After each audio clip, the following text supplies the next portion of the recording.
Hello, and welcome to Bible Threads with me, Dr. Bruce Becker. The Bible can be intimidating, right? How do we make sense of it all? And what does it mean for our lives? I think the Bible is incredibly interconnected with threads that run through it from beginning to end. In this podcast, I will uncover these threads, help you dig deeper into God's truth, and inspire you to live your life with greater confidence and joy. Let me tell you a bit about myself. In my career, I've been a Mission Start pastor, a lead pastor, a national ministry coach, and for the last decade, I've had the privilege of serving on the Time of Grace team.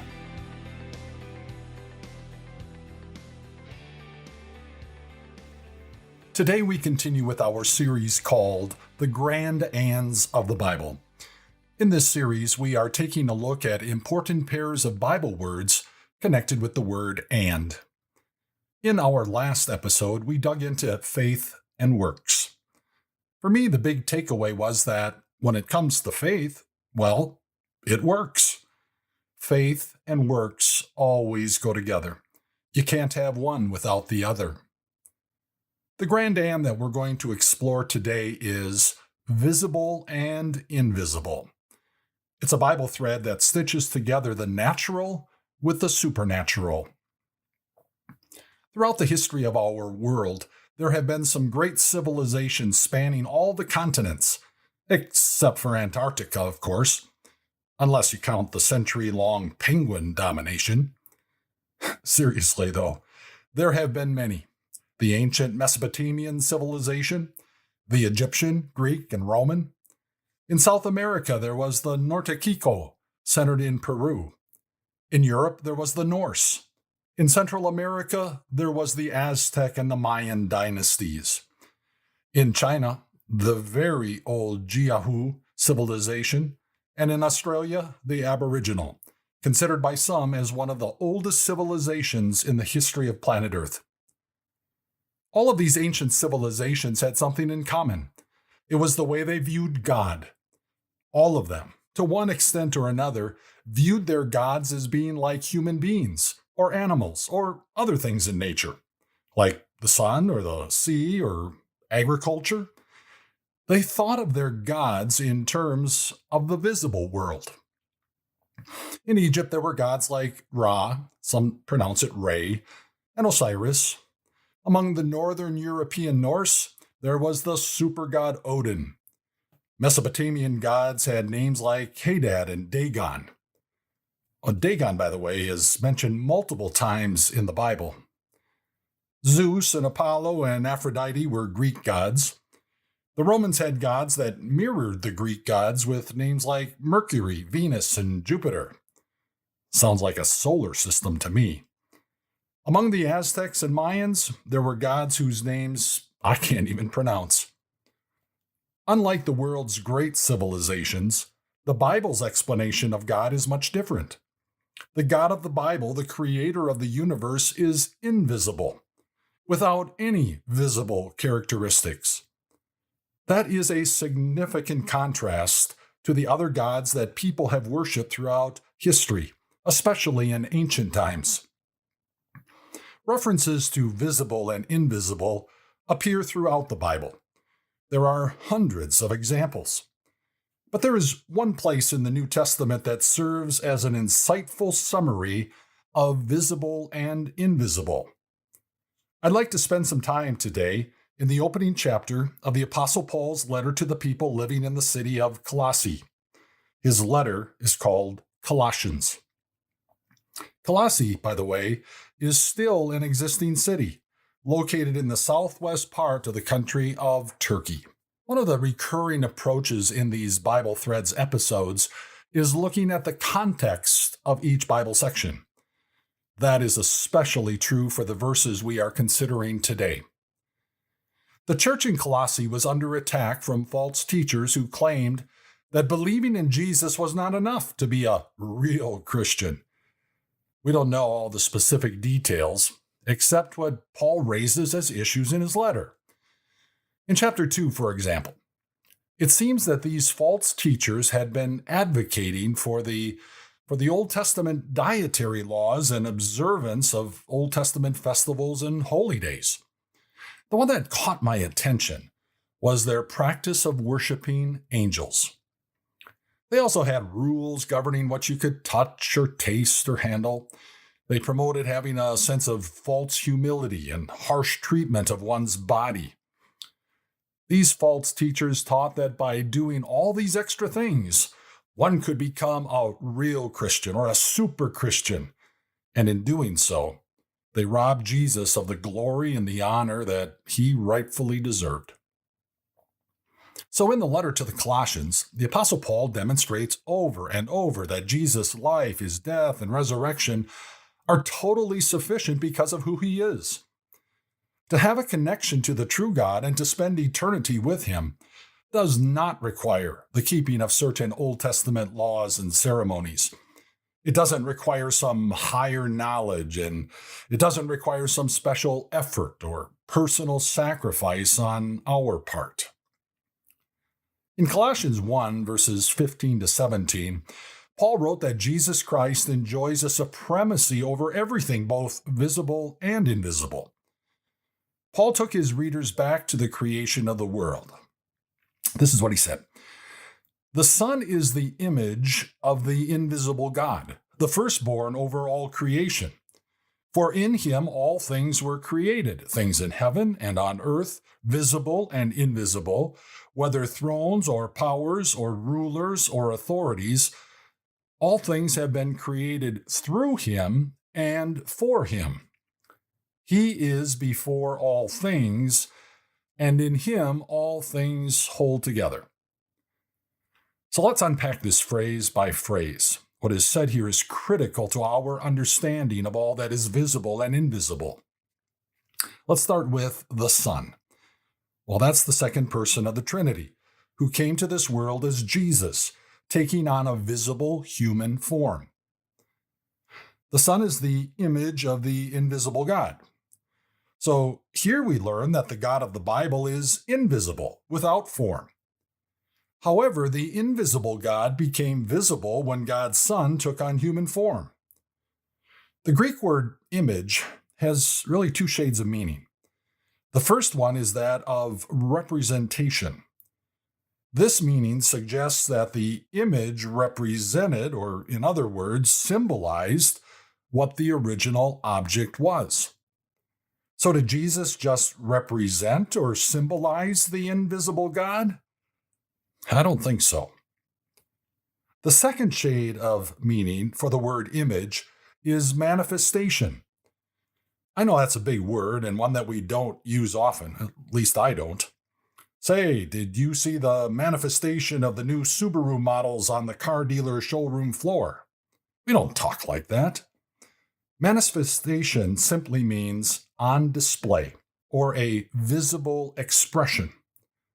Jesus, by being the image of God, brought the invisible God into the realm of human understanding. Jesus was the visible expression of the invisible God. In the opening chapter of Hebrews, for example, the author says much the same thing. The Son is the radiance of God's glory and the exact representation of his being. Before we go on, let's delve a little deeper into the relationship of Jesus to God the Father. In John 14, Jesus talked about his relationship with his Father. It was actually in response to Philip, one of his 12 disciples, who asked if Jesus could just show them the Father. This is how Jesus responded. Don't you know me, Philip, even after I have been among you for such a long time? Anyone who has seen me has seen the Father. How can you say, show us the Father? Don't you believe that I am in the Father and that the Father is in me? The words I say to you, I do not speak on my own authority. Rather, it is the Father living in me who is doing his work. Two major points here. First, if you've seen Jesus, you've seen the Father. Think about that one. And secondly, the Father lives within Jesus and through Jesus is carrying out his work. Think about that one. If you are like me, it's sometimes challenging to get my puny brain around the relationship of the Father and the Son. And then go and throw the Holy Spirit into the conversation, my brain just can't grasp it at all. Although our God is invisible, he did choose to reveal himself occasionally in the Old Testament in a visible way. In Genesis chapter 32, we hear about Jacob wrestling with God, who appeared in human form. In Exodus 24, there's an account in which 74 elders of Israel saw God in visible form as they were having a meal together. Or in Exodus 33, Moses sees God pass by while he was tucked into a cleft of Mount Sinai. God wouldn't let Moses see his face because no one can see the face of God and live. Then there are also the encounters with the, quote, angel of the Lord. This phrase occurs 71 times in the Bible. Although in some situations, the angel of the Lord is one of God's angels. In other situations, it is God himself. One example of being God is from Genesis chapter 22, when Abraham was about to sacrifice his son Isaac on Mount Moriah. The angel of the Lord called out from heaven for Abraham not to kill Isaac. And then he speaks a second time, revealing himself as Yahweh, as God. Okay, back to Colossians 1. The Son is the image of the invisible God. Now the next phrase is, the firstborn over all creation. If you have ever had a conversation with a Jehovah's Witness at your door or in your living room, he or she may have pointed to this passage to prove that Jesus is not equal to God. I've had several such conversations over the years. JWs claim that God created Jesus first, i.e. the first created of all creation. But notice that it doesn't say first created. It says firstborn. First created and firstborn don't mean the same thing. The word firstborn has one of two shades of meaning, both of which are consistent with the theme of Colossians that Jesus is superior to everyone and everything, because he is the visible image of the eternal God. One way to understand this is that Jesus, as firstborn, existed before all creation. The other way is that Jesus, as firstborn, was superior to all creation. The Son's eternal existence and his superiority put him in a position to be, as Paul wrote, over all creation, not part of it. The next phrase also helps explain what firstborn means. For in him all things were created. The Son of God was key to both the idea of creation and the actual creating activity. In John's Gospel, we read about the Son of God's role in creation. In the beginning was the Word. The word here refers to the Son of God. And the Word was with God, and the Word was God. He was with God in the beginning. Through him all things were made. Without him nothing was made that has been made. Jesus was in existence before the creation of the universe, and he himself created the universe. Back to Colossians. Then Paul summarizes what was created by the Son of God. Things in heaven and on earth, visible and invisible, whether thrones or powers or rulers or authorities, all things have been created by him and for him. Paul lists here 4 aspects of creation that encompass everything: heaven, earth, visible, invisible. Let's put these 4 words in a 4-square box. Let's put heaven in the upper left square, earth in the upper right, visible in the lower left, and invisible in the lower right square. Got it? Then picture drawing a line from heaven in the upper left to invisible in the lower right, and then draw a line from earth to visible. With those 2 lines, what alphabet letter have you drawn? obviously the letter X. This is a literary technique known as a chiasmus, one that is used often in the Bible for emphasis. Heaven is where the invisible exists, and earth is where the visible exists. Before we move on, there are 3 more thoughts about the creation of the universe. The writer to the Hebrews wrote in chapter 11, "By faith we understand that the universe was formed at God's command, so that what is seen was not made out of what was visible." Our visible universe was created out of what? It wasn't created out of what was visible. Our created universe was made out of what is invisible. The writer of Hebrews, in the first century, pointed out the scientific reality that everything that is visible is composed of invisible parts. You know, molecules and atoms. Interesting, isn't it? The second thought comes from 2 Corinthians 4. Here the Apostle Paul is looking forward to heaven while experiencing life's challenges. He says, "So we fix our eyes not on what is seen, but on what is unseen, since what is seen is temporary, but what is unseen is eternal." The visible that we all experience right now is temporary. The invisible is eternal. The visible will all be gone when Christ returns on the last day. At that time, he will make new heavens and a new earth. By the way, I did a recent Grand Ann podcast on heaven and earth. You might want to check it out. The third thought comes from Romans 1. In this chapter, God addresses the fact that no one living in the visible world can say that they don't know who God is. Listen carefully to what Paul wrote.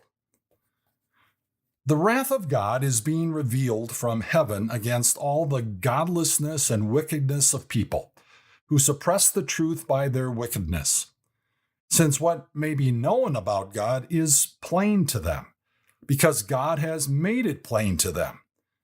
For since the creation of the world, God's invisible qualities, namely his eternal power and divine nature, have been clearly seen, being understood from what has been made, so that people are without excuse." God has revealed himself most clearly in the Bible, but he has also revealed himself through his creation. People are without excuse when it comes to knowing God.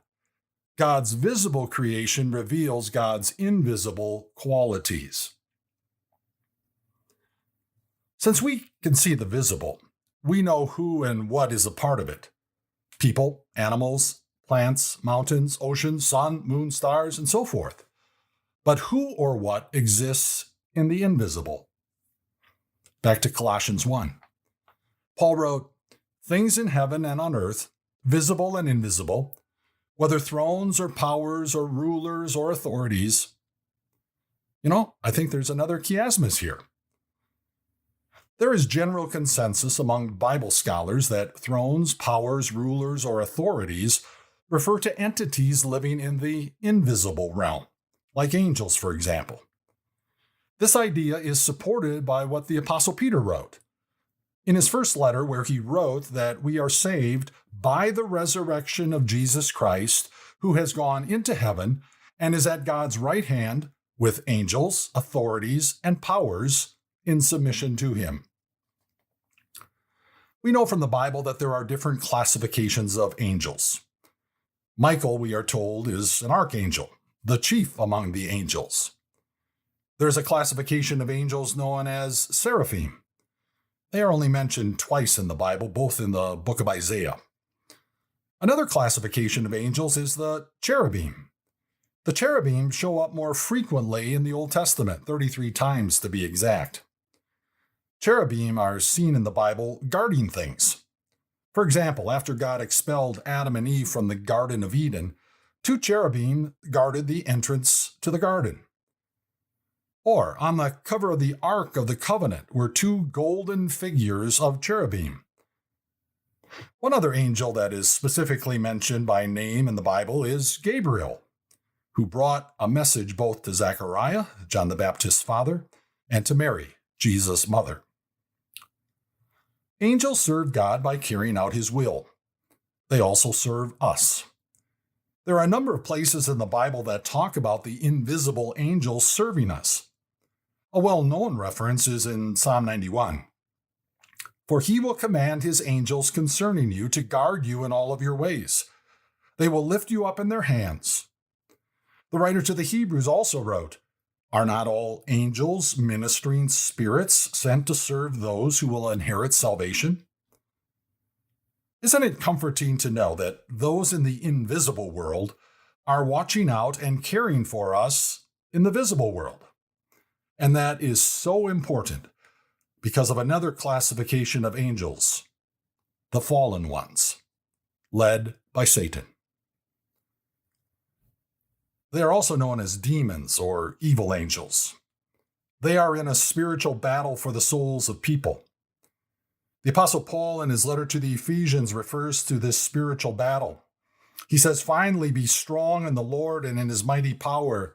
Put on the full armor of God so that you can take your stand against the devil's schemes.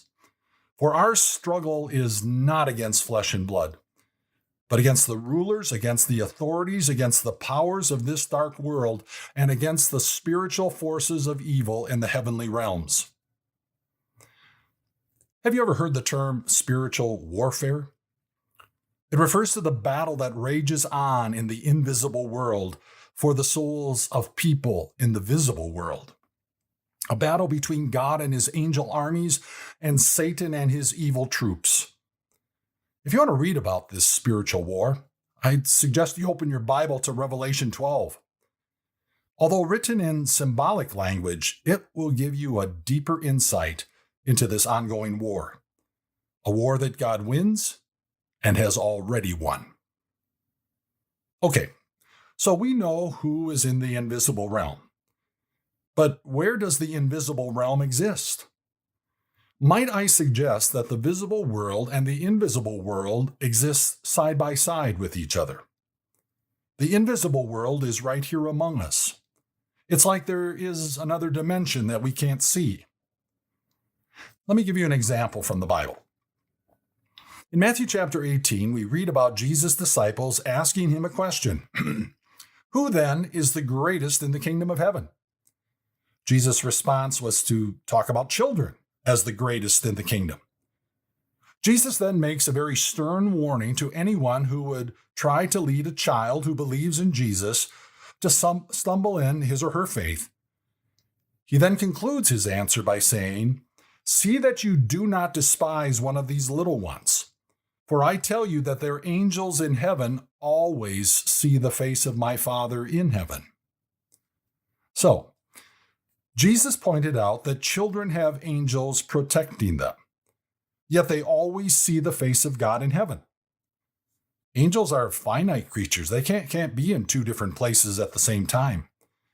Yet they are in God's presence and our presence at the same time. What's true with God's good angels is also true with Satan's evil angels. They have been imprisoned in hell, yet they can directly tempt us to sin.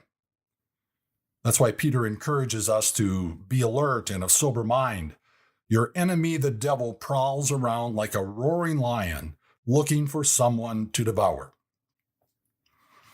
This is another aspect of visible and invisible that is tough to wrap our brains around. One final thought. I'd like to return one more time to Colossians 1 and the discussions about creation. The next verse says, He, and it's referring to Jesus, is before all things, and in him all things hold together. You know, the visible world in which we live is far from perfect. The dark side of the invisible world can be pretty scary when we realize who our enemy is. But this one sentence puts it all in proper perspective. Jesus holds all things together. Everything, visible and invisible, are under his authority and control. There is nothing to fear. Visible and invisible. It's one of the grand ands of the Bible. If you would like to get some additional perspective on angels and demons, we have 2 books available for order at Time of Grace. One is titled Angels, because everyone loves a mystery. The other is titled Give Satan the Credit He is Due. Both are available in the Time of Grace online store. Go to timeofgrace.org and click on the Store tab. Thanks for listening. Join me next time for another show from our Bible Thread series entitled The Grand Ands of the Bible. God bless.